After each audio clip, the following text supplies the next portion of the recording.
So I've been a professional hang glider pilot for many years, and I was the only female professional hang glider pilot in the world for a decade. And people always say, well, what does a professional hang glider pilot actually do? So I'm just going to start by showing you a short film of the kind of thing that I do for my day job.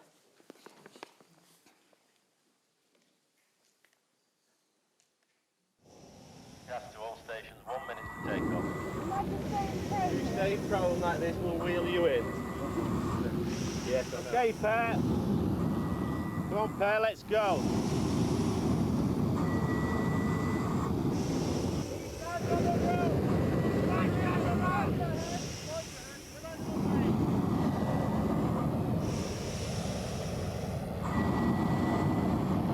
Left all stations, take over 607.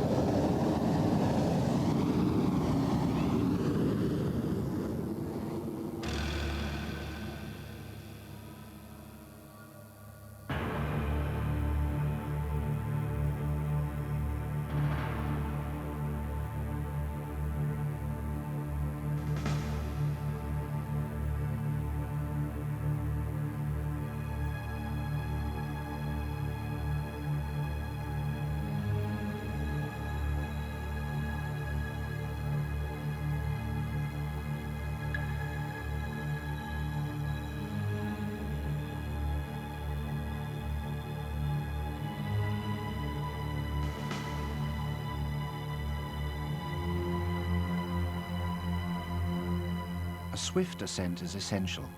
Lindstrand will push his burners as hard as he dares to get Judy to 40,000 feet in just 1 hour.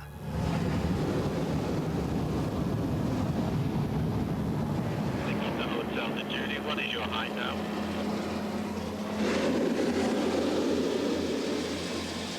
Balloon chase to Perth. You're heading north. We believe you're going at 65 knots. We're getting in the helicopter now.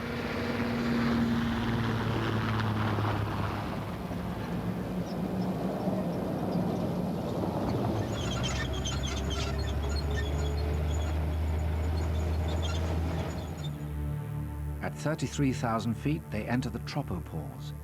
At this height, the water vapor in the combusted propane of the burner freezes and creates a cloud of ice crystals. The freezing air creates currents around the balloon, which cause Judy to spin.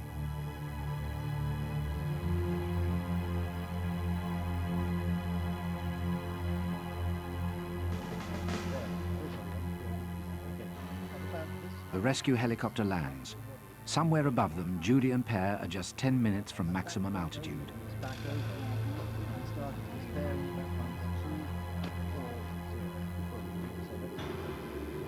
38,000 feet and rising. Judy and Per are now in the death zone. It's 62 degrees below freezing. The slightest malfunction in their life support systems will kill them in seconds.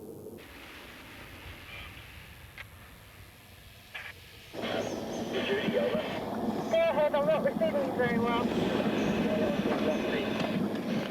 Less than 10 minutes. Balloon forward car up, starting descent now. Expect drop in 30 seconds. 30 seconds. Okay, helicopter hotel 4. Please, I will count down. Judy, are you ready to drop? In these few moments, Judy hangs alone on the very edge of space. Ready to drop, stop. Glider balloon ready to drop. You have 800 feet now, ready to drop. Broadcast countdown. 10, 9, 7, 4, 3, 2, 1.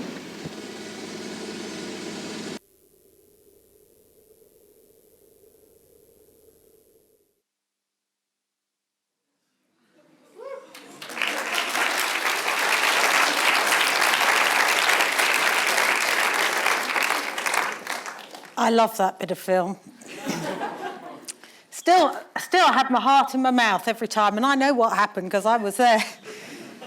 So to do what I've done in the world of hang gliding, in the world of my profession, by rights, I should be at least 6 foot tall, over 80 kilograms, and male. And as you can see, I'm none of those things. Yet I hold 3 world records. I've been world champion 3 times. And the records that I've held have been open world records, open to men and women. And I've won 3 competitions internationally where every other competitor has been male. So how does a vertically challenged woman with no pilots in her family and no role models at the time to guide her become a top-ranking, internationally competitive hang glider pilot? Especially when, and I know this sounds absurd in the light of what you've just seen, but it's true, I'm frightened of heights. The theme of today is putting the F into future. And the F that I've chosen is fearless. And fearless has 2 meanings. It means to be unafraid, but it also means courageous.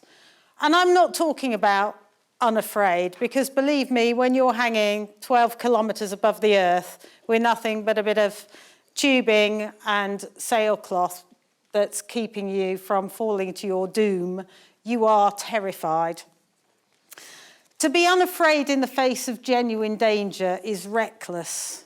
And I believe that my well-defined sense of self-preservation has actually saved my bacon many a time. So the fearless that I'm talking about is courage. Courage in choosing a path that may seem difficult or even impossible at times. And the courage to pick yourself up when it goes wrong. And you will fail if you try hard. And here's an example of me getting it wrong in a paragliding competition, having to use my reserve parachute. But everybody who has achieved anything worthwhile in life has trodden a path that's peppered with failure on their route to success, and no one likes it. But how you deal with it will dictate whether you get up and try again or whether you lie down and give in and surrender. And I've often blown it in competition tasks. You do a lot of losing on your way to becoming a world champion. And my temptation is always to kick my helmet around the field where I've landed and to rail against the injustice of it all. And although it gets rid of some frustration in the short term, in the long term it's quite unproductive. The only thing to do in that situation to improve next time is to have a look at the failure, look at the reasons behind it, analyse it, learn from it, and then move on. I'm going to introduce you to my 2 dogs now, my 2 Labradors, because I've learnt a lot from watching them, their attitude to life, and particularly their attitude to challenge. The black one in the background, she's called Shanti, and she's intelligent. And the more beautiful chocolate one in the foreground, this is her daughter, Tess, who's somewhat lacking in the brain department.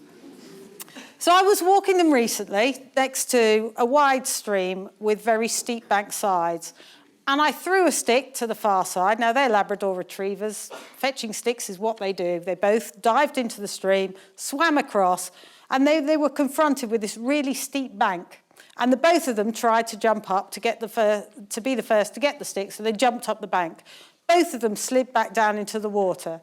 Now, Tess, the brainless beauty, she thought, well, I've got to get the stick, I'm going to try again. So she tried again and again and again and again. You couldn't fault her effort.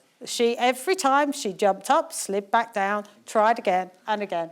Whereas Shanti, having tried and failed, surveyed the riverbank, saw that there was a bit with a nice shallow bank, swam downstream, got out there, and was the first to get the stick. So undoubtedly, Tess put the bigger effort in, yet Shanti got the prize.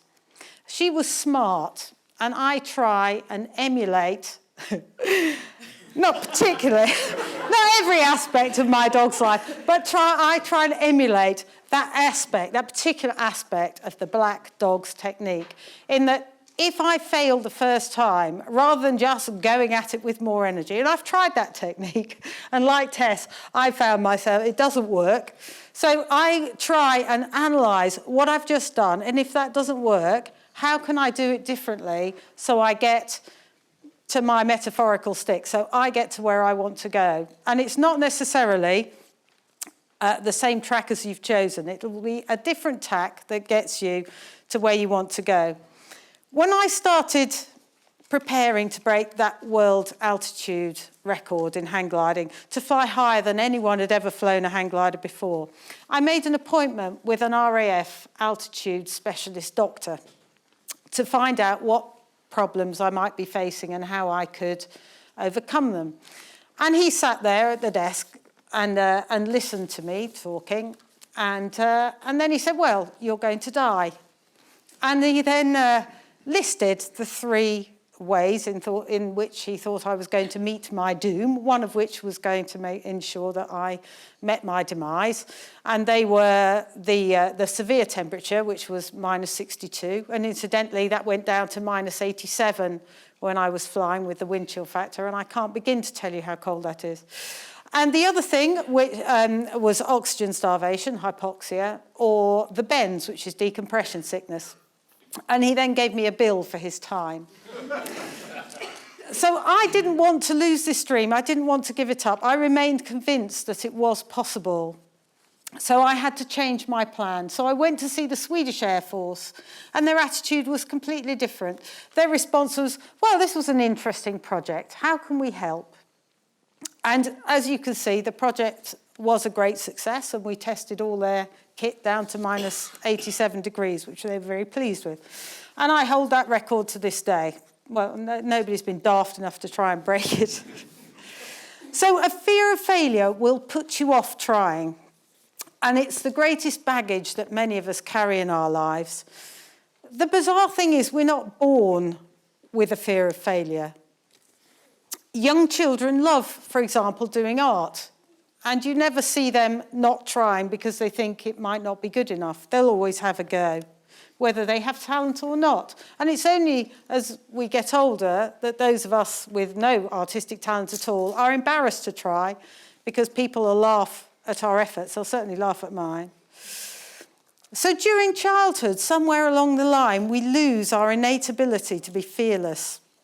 And it's often the reaction of our peers or perhaps our parents that forms this crippling stigma of getting it wrong. So remember that failure is an integral part of the process. And fearlessness or courage is the antidote. Undoubtedly, there'll be plenty of people, the armchair critics, who will tell you where you've done it wrong and point out where you've failed. And then they can justify their own inaction in diminishing the efforts of others.